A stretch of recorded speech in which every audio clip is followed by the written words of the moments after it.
Okay, so I've cut out my template for my first piece here, and I've traced it onto my foam core. Notice that I've marked my center point. I just made a little mark at the 4 quadrants, and then I just joined those lines together with my ruler to the center point. That will just help me when I go to put everything back together. If I have a mark in the middle, then I know how to line everything up. Because the last part of this is actually assembling it so that all these pieces fit together and flow and follow the curvature that we originally drew in the orthographic drawing, right? So if I've got a mark in the center, that just helps me sort of orient everything when I go to actually put it together. Okay, so you can cut this out with just a standard X-Acto knife, but make sure that you put a brand new blade on your X-Acto knife. So hopefully you got a little package of extra blades and you have a new one, because cutting through a foam core cleanly is really tricky.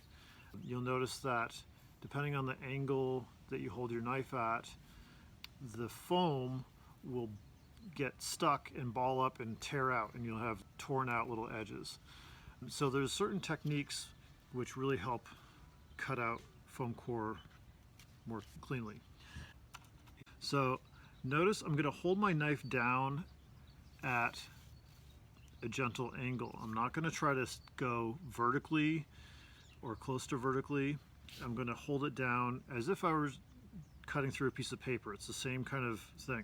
Sometimes I even hold my knife in this direction, and I'm going to slice through the foam core this way.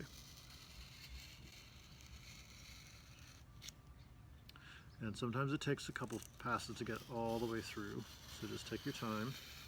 Try to follow the same cut. I always recommend cutting a little outside of your line, and then you can always go back up to your line and cut it more cleanly. If I try to go vertically, that's where there's too much of the knife pushing through the material at once, and it's going to tear out the foam. You'll end up with a really ratty edge. So make sure you hold it down at a nice gentle angle. It's also, the trick is also to, because the material is pretty thick, we want to make sure not to angle your knife in or out. We're just going to keep all of our edges as close to straight up and down as you can. Alright, so I'm going to check on the back side, and it looks like I've gone all the way through except for one spot down here, so I'll just make sure to go back and catch that last bit of the paper, and then this should pop out. And I've got a really clean cut.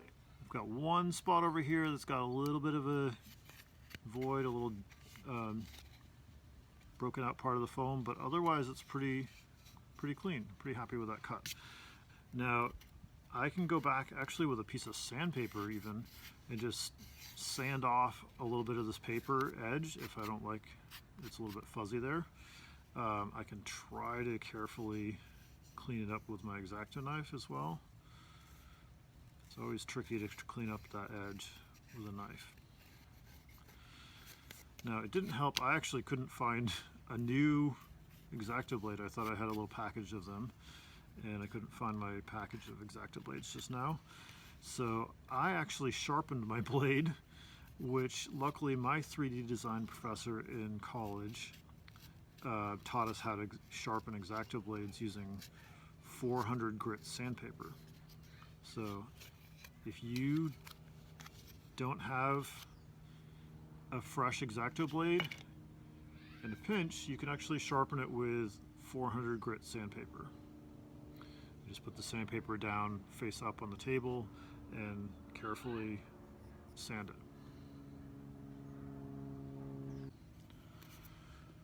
So definitely make sure, just remember to keep your knife down at a nice gentle angle, low angle when you're trying to cut through. Try to cut through as much of it in one pass as you can. Do not saw up and down. That would give you a really, really rough edge. And don't hold your knife vertically like this, because then it's pushing through. The blade is trying to go through all at once versus slicing its way down through. So the more you're able to do that at a nice gentle angle and just take your time, the cleaner your cut is going to be. Okay, so I'm pretty happy with that cut overall. Like I said, try to, try to get it as cleanly as you can. Foam core is tricky to cut really, really perfectly.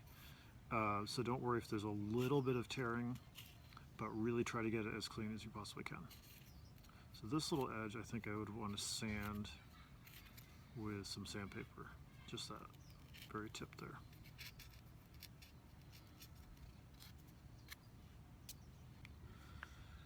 The last step of this project obviously is to assemble your piece together, and you'll need spacers to be able to do that, remember, because you're not building every piece, you're building every other piece, and you'll need space in between.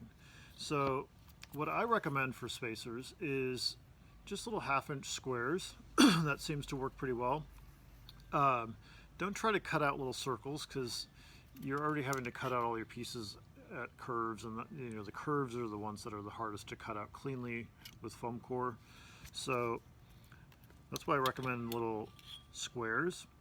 So I just cut a 1/2-inch strip using my ruler, and so then I'm going to measure this into little 1/2-inch squares. So I can just mark it with my X-Acto or with a pencil.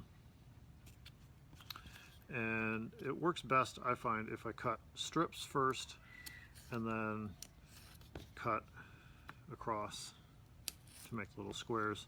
These don't have to be perfect,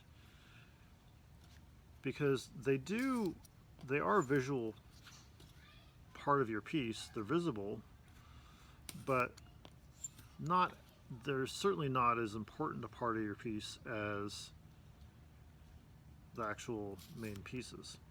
So these will be hidden under the layers. Now actually my cutting mat has 1/2-inch squares on it, so I can just use that to line up. It makes it a little easier instead of having to mark each one. So you're going to need at least 3 spacers per level, because you'll need to make basically like a little tripod, right? If I only had one in the middle, well, I only have one piece cut out, but imagine I put my second piece on there. This could rock back and forth any direction really easily, right? So that's very unstable. If I put 2, say I put 2 this way,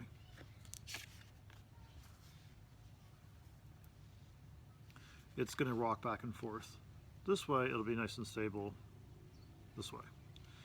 If I put 2 this way, obviously it's the opposite, It's nice and stable this way, but it can really wiggle this way, back and forth. So if you put 3 and try to sort of evenly space them apart, then it's nice and stable, right? Obviously, visually, because this is an ellipse, it's symmetrical, it might make more sense visually to put 4, but that's up to you. Obviously that's going to be more pieces you have to cut out of your little spacers.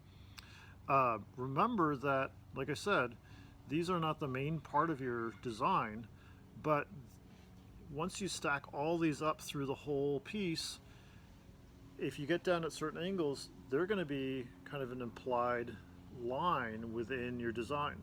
So you want to think about where you place them so that they become a consistent line throughout your design. You don't want them to be just randomly placed all over the place.